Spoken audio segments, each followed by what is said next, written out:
नमस्कार, मी शब्बीर शेख. मुलांनो, आत्ता आपण शब्दकोश हा पाठ पाहिला. तर आता आपण त्याचा स्वाध्याय पाहूया. प्रश्न पहिला.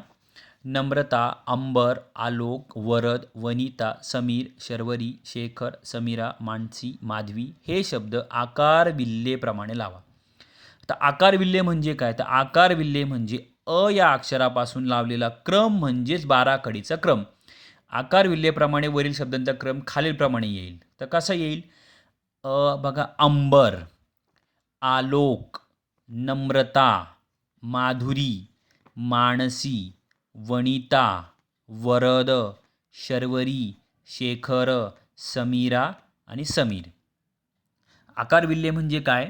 तर पहा, अल्फाबेटिकल प्रमाणे म्हणजे जसं आता इंग्लिशमध्ये ABCD असताना आपल्या मराठीमध्ये जी वर्णमाला आहे अ ते ञ अ ते आ आणि क ते ज्ञपर्यंत.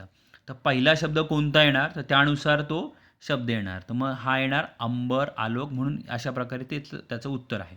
प्रश्न दुसरा.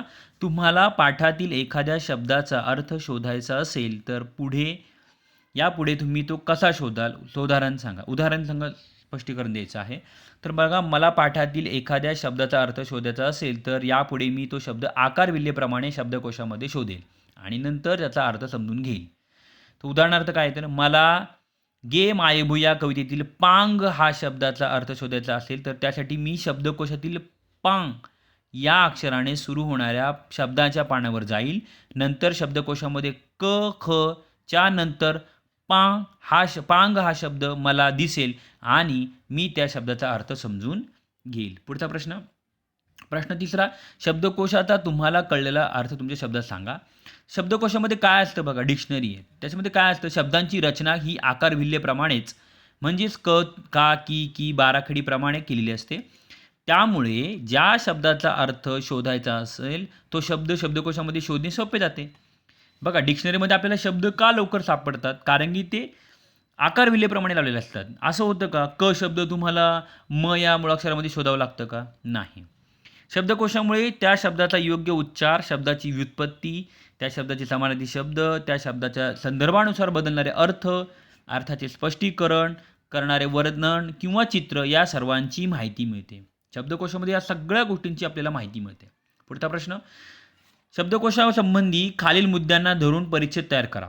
शब्दकोशाचा उपयोग. आता याच्यावर आपल्याला एक पॅराग्राफ लिहायचं. तर काय लिहिणार?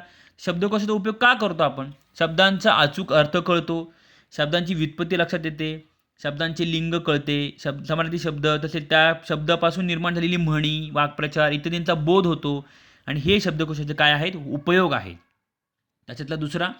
शब्दकोश पाहण्याची उद्दिष्टे काय आहेत? तर शब्दकोश का पाहतो? त्याचं काय उद्दिष्ट असतं? तर प्रत्येक शब्दाला विशिष्ट असा अर्थ असतो हे कळतं आणि शब्दाचा योग्य अर्थ माहीत करून घेण्याची सवय लागते. शब्दाच्या अर्थाच्या छटा समजतात. शब्दकोश ही संकल्पना समजते आणि शब्दकोशाची गरज व महत्त्व लक्षात येते. शब्दकोश हाताळता येणे ही एक शब्दकोश पाहण्याची काय आहेत? उद्दिष्ट आहेत. समजलं? धन्यवाद.